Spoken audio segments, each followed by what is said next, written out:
নমস্কার সবাইকে, সবাই কেমন আছো? আশা করছি সবাই ভালো আছো। অনেক দিন পরে আবার হাজির হয়ে গেলাম মিহির মিনি ব্লগ নিয়ে।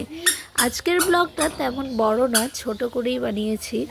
দেখো, মিহি পাশের বাড়ি একটা বাচ্চার সঙ্গে খেলছিল, আর গেটটা বন্ধ করে রেখেছি তার কারণ মিহি বারবার সিঁড়ি দিয়ে নেমে যায়, তাই যদি পড়ে যায় তার জন্য। আমার পাশের বাড়ি একজন দিদি এসে বলল, দাও আমি ওকে একটু ঘুরতে নিয়ে যাই, আর তুমি তাতে একটু কাজগুলো সেরে নাও। আমি উঠাই, তুমি ফুলাটা এরকম করে ধরো। এ ফটো তুলতো ইয়া ভিডিও লাইনে দাম চল লাইনে।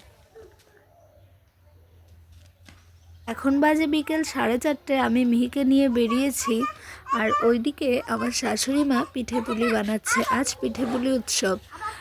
মিহির এটা প্রথম পিঠেপুলি উৎসব। আগেরবার ও ছিল, কিন্তু আগেরবার ওর মুখে ভাত হয়নি দেখে ও পিঠেপুলি উৎসব পালন করতে পারেনি, কিন্তু এবার তো পালন করতে পারবে। তাই আমি খুব এক্সাইটেড। ও দেখি কোন পিঠেটা পছন্দ করে।